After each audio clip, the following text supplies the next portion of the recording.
Bonjour. Comme l'a dit Mehdi, je suis Jean-Claude Martin. Je suis professeur en informatique à l'Université Paris-Sud. Et donc j'effectue mes recherches au LIMSI, qui est un laboratoire donc, du CNRS. Et donc je vais présenter un coach sportif personnalisé avec des aspects notamment interaction multimodale et donc un premier cadre de conception. Tout d'abord, je vais présenter l'équipe que je dirige au LIMSI, qui est l'équipe cognition, perception, usage. On est deux professeurs en informatique et 4 maîtres de conférences en psychologie sociale. Et donc, on collabore sur des projets pluridisciplinaires. Donc, en cas des thèses, par exemple, en regardant un peu les théories modèles issus de la psychologie sociale et on propose des modèles pour les implémenter dans des systèmes artificiels. Donc, on a travaillé notamment sur les aspects interaction multimodale affective, avec des aspects entraînement des compétences sociales. Donc, ça, c'est un recruteur virtuel pour entraîner les personnes à passer des entretiens d'embauche. Donc, c'est avec le MIT. Et on a travaillé également sur des scénarios de coaching sportif, avec des interactions entre une personne dont les mouvements sont captés via des capteurs OptiTrack et un agent virtuel sur lequel on faisait varier la qualité du mouvement, avec tout ce qui est vitesse, fluidité des gestes, etc., en voyant l'impact que ça avait sur l'utilisateur. On travaille également sur des assistants pour l'aide à la gestion du stress. Donc, il y a une collaboration avec Christine Lescroft du SIAMS. Et dans ce cadre-là, une des solutions qui est proposée pour les personnes en situation de stress, en fonction des profils, c'est d'aller vers des situations, des scénarios de sport, d'activité physique et sportive. Donc c'est ce que je vais présenter aujourd'hui.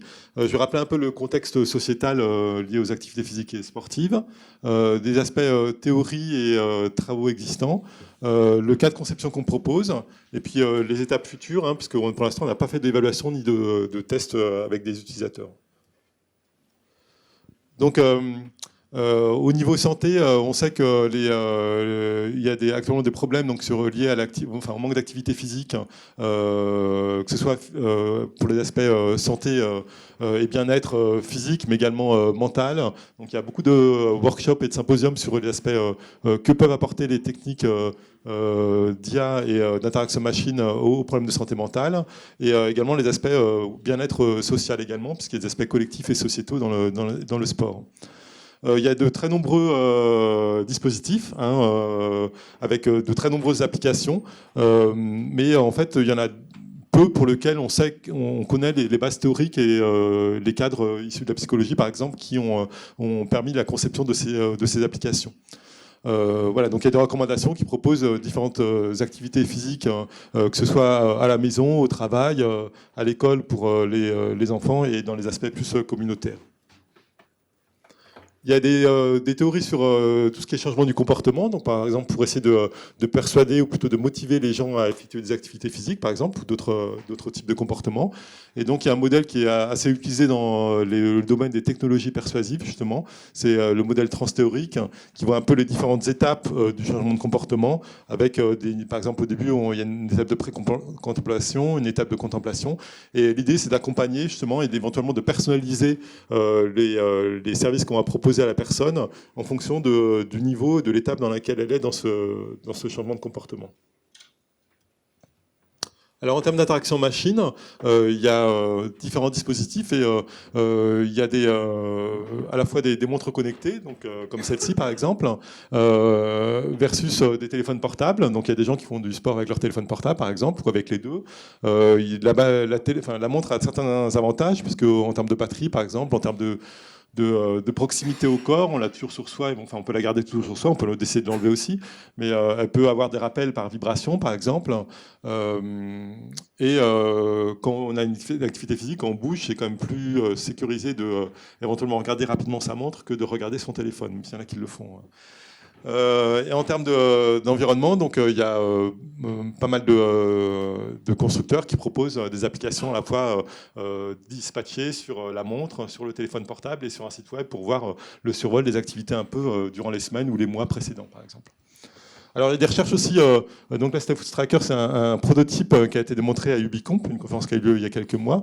Alors, ce qu'ils ont fait, c'est qu'ils ont mis donc, des électrodes qui envoient donc, un courant sur le mollet.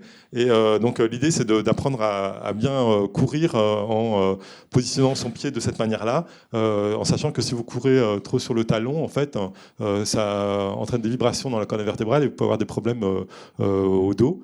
Et donc, ce qu'ils ont fait, c'est que justement, lorsque la personne a son pied trop de cette manière-là, et bien en fait, elle reçoit un courant dans le mollet qui contracte le mollet et donc qui pousse le pied à se mettre dans cette position-là. Donc l'idée, c'est de faire intervenir ça dans des situations d'apprentissage. Donc là, c'est un premier prototype. Alors c'est pas très agréable parce que moi j'ai testé. Donc vous pouvez régler l'intensité du courant. Et évidemment, pendant un certain temps, vous sentez rien, puis d'un coup, vous sentez quelque chose. Et donc c'était pas très agréable. Mais bon, là, c'était dans une session de démo. Et donc c'était pas pendant une activité physique et sportive. Donc voilà, c'est une première étape, en sachant qu'il y a des aspects sécurité et éthique qui sont quand même un peu à étudier avec précaution, quoi. Donc nous, on va plutôt vers des aspects plus classiques en termes de dispositifs, et on se pose des questions en termes d'interaction machine. Quelles vont être les fonctions du coach, hein, comment est-ce qu'on peut aider les personnes. Alors, on va voir qu'il y a pas mal de gens qui travaillent sur les messages qui sont affichés sur les montres, comment les personnaliser. Nous, on va aller plus vers des aspects interaction personnalisées de manière plus générale, pas seulement afficher du texte personnalisé, mais permettre des interactions qui vont être personnalisées via des dialogues, par exemple, ou des échanges sur les différents dispositifs. Et comment intégrer donc ces différents dispositifs. Donc, en termes de l'existant, il y a ce qu'on appelle des Ecological Momentary Assessment.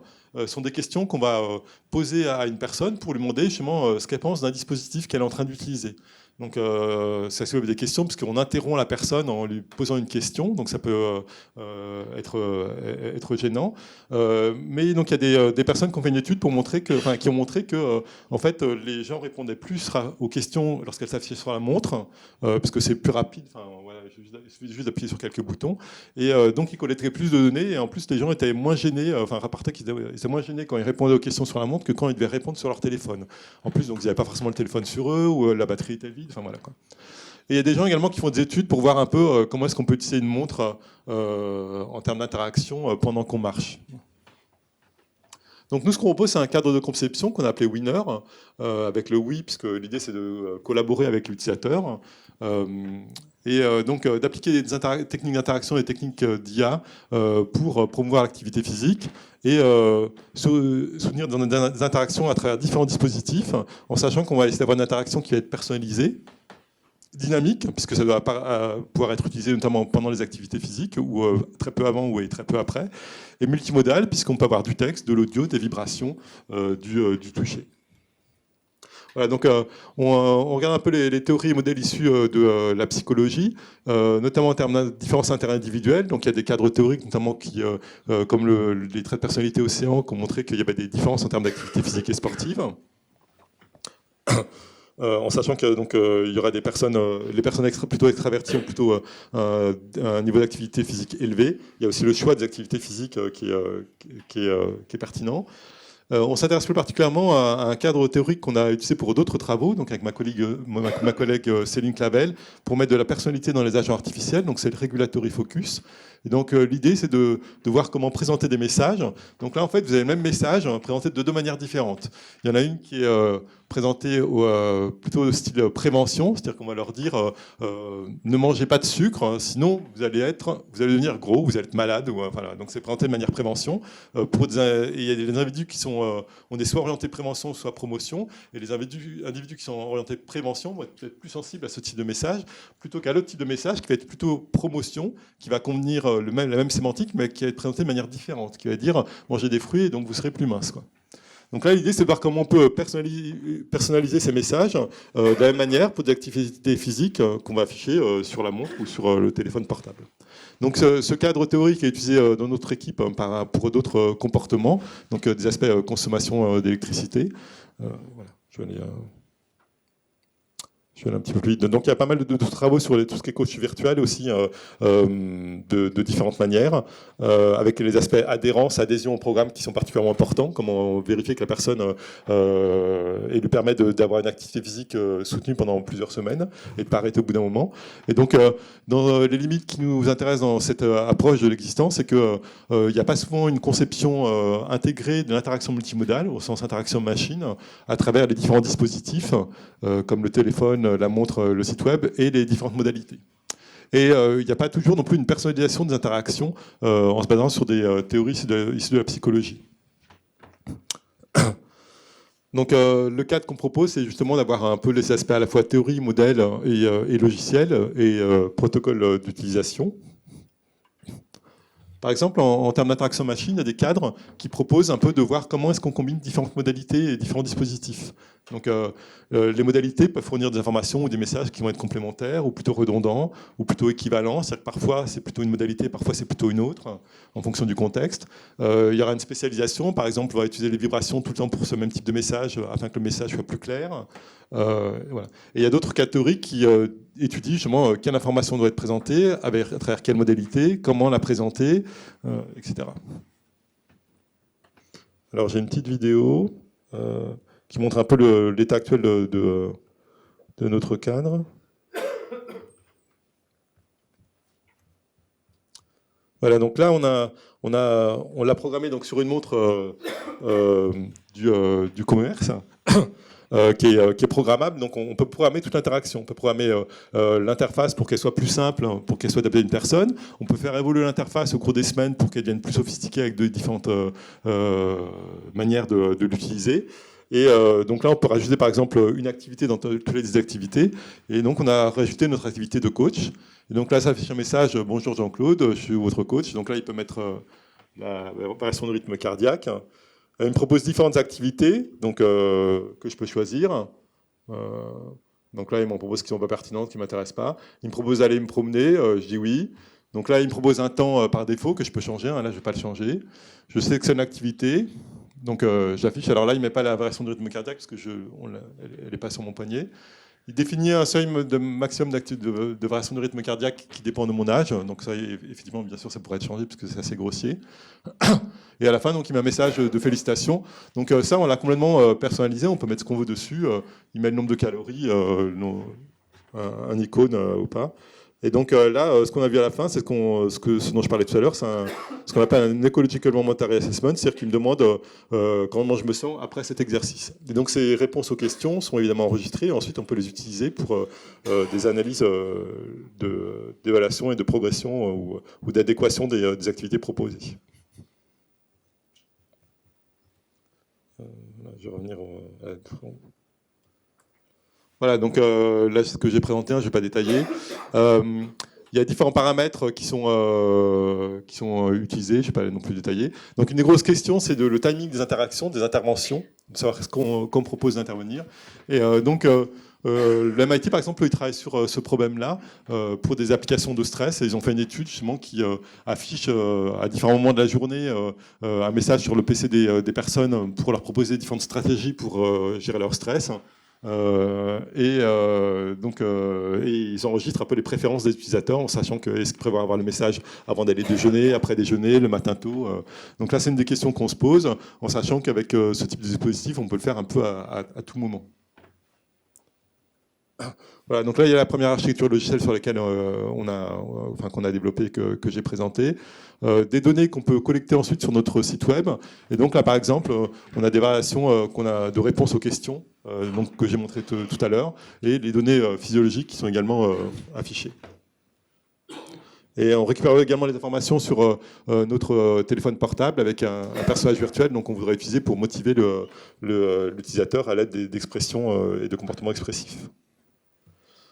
Donc les étapes suivantes, puisque là donc c'est un travail préliminaire, donc on cherche des partenaires, donc si vous êtes intéressé pour répondre à des appels d'offres ou des aspects financement, on peut en discuter. Je ferai une démonstration tout à l'heure. Donc on réfléchit aux aspects fonctions que peut apporter ce type de coach, les scénarios, l'analyse des besoins. les aspects personnalisés en termes d'interaction de messages, la détection automatique des activités. Donc là, on collabore avec Mehdi. On a eu un premier financement du laboratoire pour travailler là-dessus. Des aspects modélisation et implémentation avec l'agent virtuel animé, l'interaction avec le coach pour gérer le stress avec Christine Lescampf du SIAMS, donc avec qui on travaille, et puis des user studies un peu sur lesquels on va commencer à réfléchir, également en collaboration avec le SIAMS sur ces aspects-là. Merci.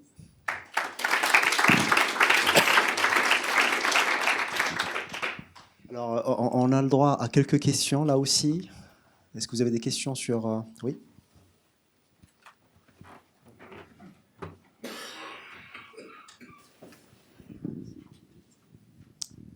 Merci. Est-ce qu'il existe des montres qui permettent le dialogue vocal? Alors, il y a des montres Android qui... Il y a des montres Android qui le permettent. Donc il y a Huawei notamment qui font une montre Android qui le font. Le choix de la marque de la montre et du type de système d'exploitation est assez critique et délicate. Il y a des bruits pas très positifs sur les montres Android en ce moment, de Google. Enfin, apparemment, on ne sait pas trop. Alors, non, mais au niveau marketing, Google a une politique qui n'est pas forcément très claire sur l'aspect smartwatch et Android pour les wearables. Donc, nous, on a préféré s'orienter vers des montres spécifiquement dédiées au sport et qui soient assez ouvertes en termes de programmation, avec un langage de programmation orienté au objet et des capacités assez vastes en termes d'activité physique et sportive, quoi.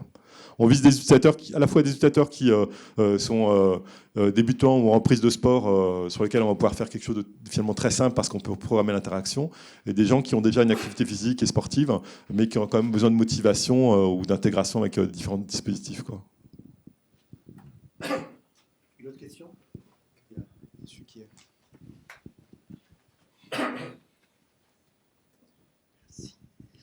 Pour adapter l'interaction au niveau, il y a une partie qui est très importante, connaître le profil de la personne. Comment on arrive à le déterminer avec précision, parce que la précision est très importante dans ce type d'interaction. Alors il y a plusieurs démarches pour faire ça justement. Donc il y a une démarche dans laquelle on va obtenir des données via des questionnaires par exemple au début de la phase d'entraînement par exemple.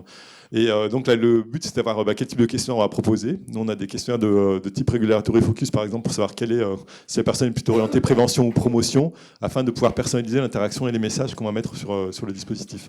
Il y a évidemment les aspects sportifs et niveau sportif ou santé qui sont importants, qui vont permettre de définir un programme d'entraînement qui, lui, que je n'ai pas adressé du tout ici dans ma présentation, mais qui est aussi très important.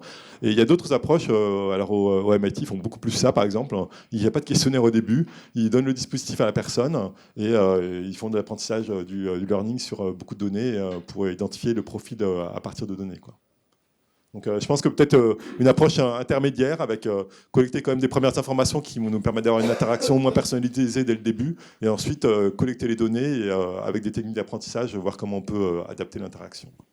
Concernant la motivation, comment on peut stimuler la personne pour qu'il continue. Souvent, c'est des gadgets qu'on utilise, on les jette. Comment on peut assurer la continuité de la motivation? Alors, je pense que la personnalisation des messages et plus généralement de l'interaction est importante. Après, il y avait évidemment les dimensions sociales. Donc, il y a pas mal de projets qui se mettent en place là, sur du coaching pour des raisons de santé ou autres, et dans lequel il y a des connexions avec des réseaux sociaux, avec éventuellement des médecins pour des patients diabétiques, par exemple, qui peuvent discuter directement avec un spécialiste, ou des pairs virtuels, par exemple. Voilà. Donc il y a toute une panoplie de techniques qui vont viser à travailler sur ces aspects-là, ces aspects de motivation qui sont effectivement très importants.